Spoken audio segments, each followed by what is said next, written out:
Le quart d'heure sur Dakar Matin.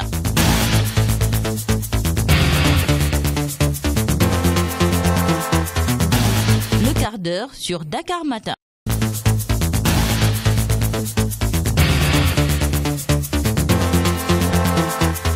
Le quart d'heure sur Dakar Matin. Nous sommes avec Birahim Seck du Forum Civil. Birahim Seck, vous êtes membre du Forum Civil. On a beaucoup attendu le rapport de l'OFNAC. Finalement, ce rapport a été publié par l'OFNAC. Alors, quelle appréciation faites-vous de ce rapport qui a été publié? Merci beaucoup, M. Elia. Je pense que vous l'avez dit. On a beaucoup attendu également. On a beaucoup attendu ce rapport du Office national anticorruption contre la fraude.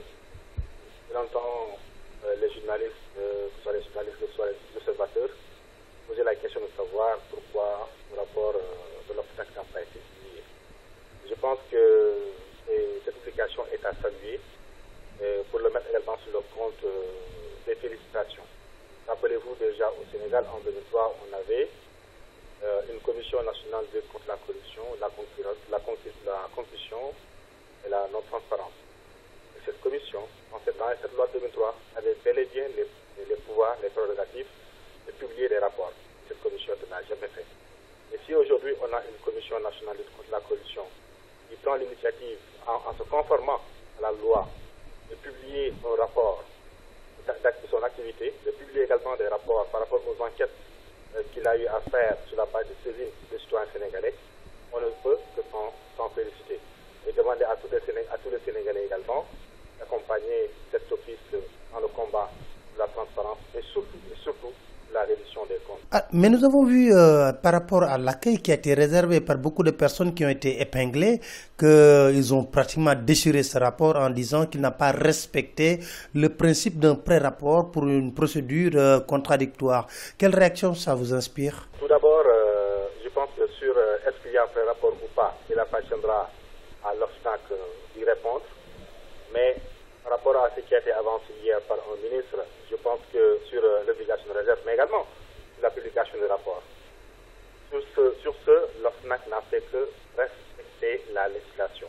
Je rappelle que le texte 2012 portant création de l'OFNAC dit très clairement à son article 17 que si l'OFNAC fait son travail d'enquête, en substance d'enquête, d'investigation et d'inspection, le rapport est transmis au président de la République. Et j'espère que ce rapport également a été transmis au président de la République. Ensuite, il est fait obligation à cet office national de lutte contre la corruption de publier ce rapport. C'est ça qui a été fait également à l'endroit des Sénégalais. Je rappelle tout simplement que cette publication également est en conformité avec les pratiques, les normes internationales. Parce que déjà en novembre 2012, il y avait des participants d'institutions de lutte contre la corruption au niveau mondial qui avait décidé à Jakarta, déjà à Jakarta en 2012, que pour crédibiliser, pour rendre efficace la lutte contre la corruption et la prévention au niveau des institutions de lutte contre la corruption, il faut impérativement que les institutions publient le rapport. C'est ça qui a été fait. Et je ne pense pas aujourd'hui, je ne comprends pas aujourd'hui, dans un contexte où on parle de code de transparence dans la gestion des finances publiques, dans un contexte également où on parle de réforme constitutionnelle qui donne beaucoup de pouvoir à la transparence, dans un contexte où la Constitution promeut même la transparence et la bonne gouvernance, le gouvernement accueille avec quand même mécontentement ce rapport. C'est quand même incompréhensible pour un gouvernement qui se veut vertueux, pour un gouvernement qui se veut, pour un gouvernement également qui se veut transparent. Je pense que l'accueil devait être beaucoup plus enthousiaste, devait être beaucoup plus responsable de la part de ce gouvernement. Juste que pour dire, par exemple, pour les actes que devrait poser le président de la République aujourd'hui. Quand l'OFNAC dit très clairement que telle structure on a constaté des malversations, on a constaté qu'il y a des indices de détournement, on a constaté qu'il y a des indices de corruption dans telle ou telle structure, jusqu'à proposer le relèvement de ce directeur général et de demander également à ce que ce directeur ne puisse occuper aucun poste dans un organisme public. La bonne attitude du président de la République, c'était d'abord de prendre une mesure conservatoire en remerciant ce directeur général, en attendant que le dossier puisse atterrir sur la table du procureur de la République et que ce dernier puisse faire son travail. Je pense que c'est ça qu'on devrait attendre, non seulement du pouvoir, mais également de toutes les personnes également qui soutiennent également le pouvoir. Mais on a remarqué par la voix du directeur de cabinet du président de la République un rejet total de ce rapport et un soutien par rapport à un directeur qui a été épinglé, en l'occurrence le directeur du COUD. Est-ce que fondamentalement, on est en bon droit d'attendre des suites pénales par rapport à tous ces dossiers qui ont été sortis et mis sur la table? Oui, d'abord, le fait que le directeur de cabinet du président de la République rejette ce rapport signifie tout simplement qu'il a déjà lu le rapport. Je ne pense pas que le président, un directeur de cabinet n'agit pas sur des rapports qu'il a même lu sur la place publique. Donc ça signifie, de point de vue officiel, qu'il a déjà reçu le rapport. Deuxièmement également, ils nous ont promis une gouvernance sobre et vertueuse. Et ce comportement, encore une fois, n'est pas conforme à ce discours de rupture. Ce comportement n'est pas conforme à ce discours de gouvernance vertueuse et sobre. Ce comportement également n'est pas fair play. Rappelez-vous déjà, en 2008, même avant 2008, dans des institutions de contrôle comme la Cour des comptes, et rappelez-vous tout récemment, le de régulation des marchés publics, quand ils ont sorti des rapports concernant certaines structures où on parlait également de cuillères, de notes à temps. Mais eux, ils étaient au niveau de l'opposition. Pourtant, ils tiraient sur le régime libéral en protégeant l'ARMP. Pourquoi aujourd'hui également une institution qu'ils ont mise en place, une institution qu'ils chantent partout, fait un rapport, produit un rapport, exécute l'obligation de rendre compte devant les citoyens et qu'ils veuillent également le décrédibiliser ou bien le dénigrer.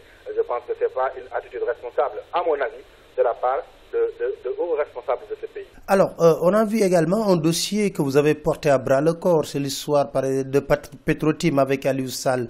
L'OFNAC a promis une enquête, a décidé même d'ouvrir une enquête par rapport à ce dossier. Vous devez être satisfait. Bon, satisfait, je ne sais pas si je devais être satisfait ou pas, mais je pense que suite à une saisine de citoyens sénégalais, l'OFNAC, conformément à l'article 3 et dans du texte qui les régit, est dans une obligation de faire une enquête. Je pense que c'est ce qu'il a fait.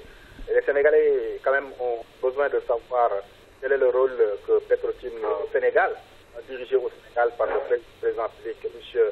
Aliou Sall, a joué également dans cette affaire.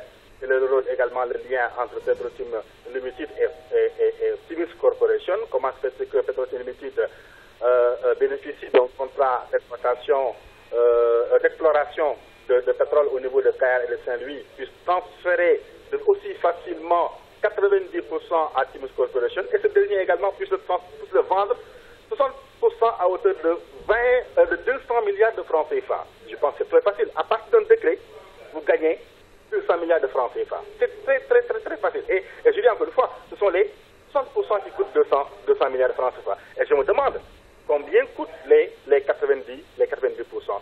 Et l'histoire aujourd'hui quand même est assez intéressante parce que les personnes qu'on a citées dans cette affaire Petrotim, à savoir le propriétaire de Timis Corporation, Frank Timis, est aujourd'hui cité dans les affaires du Panama Papers. La personne également qui est citée dans la gestion ou bien la mise en place de la Banque de Dakar, également citée dans l'affaire Panama Papers, il s'agit d'Alberto Cortina.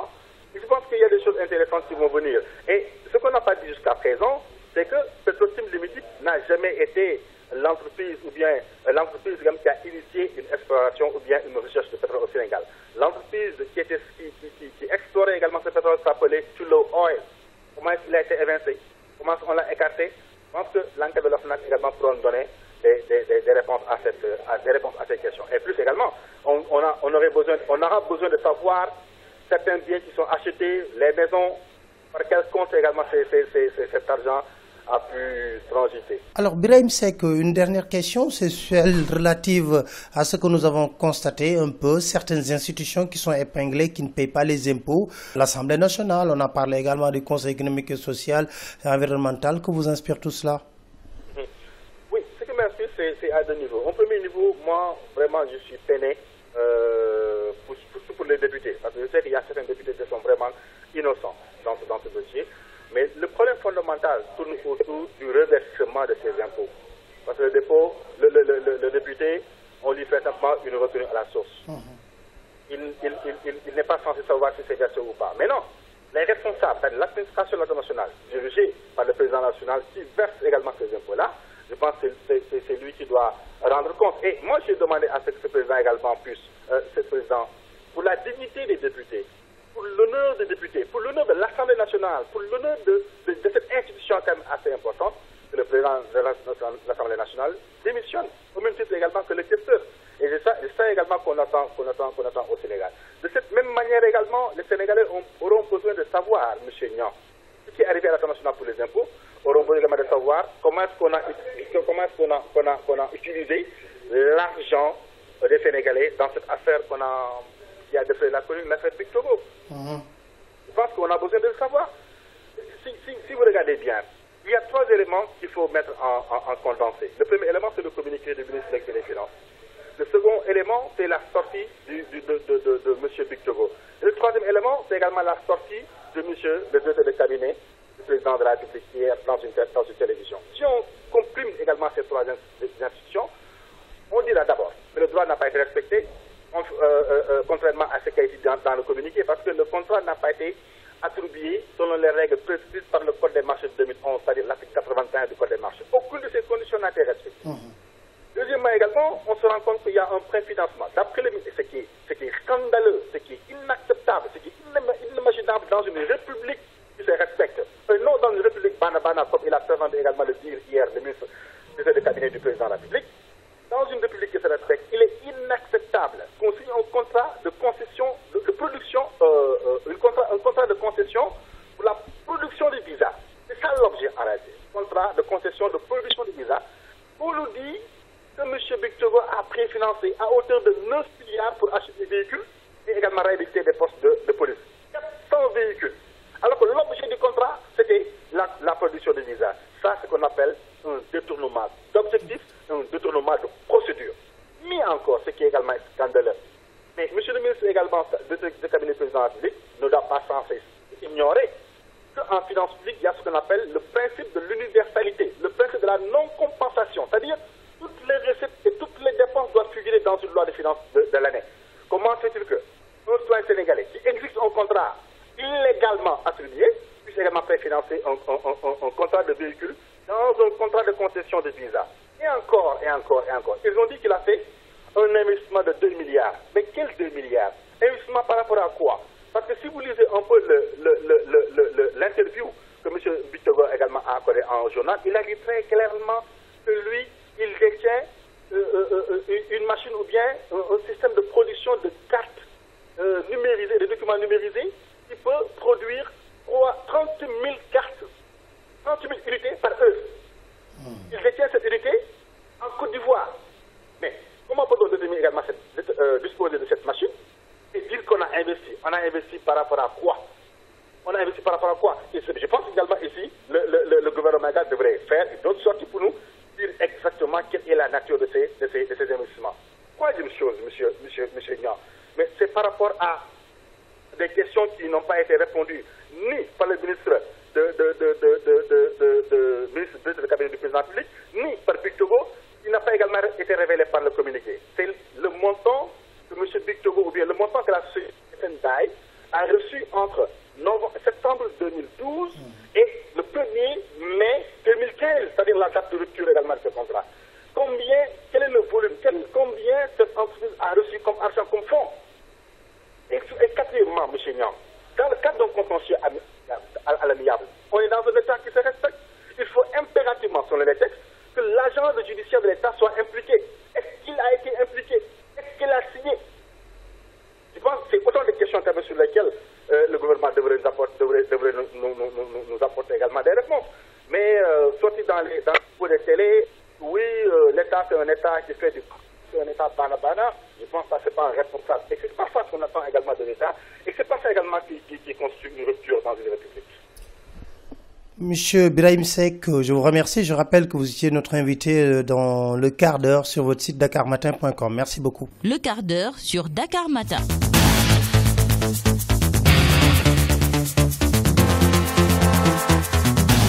Le quart d'heure sur Dakar Matin.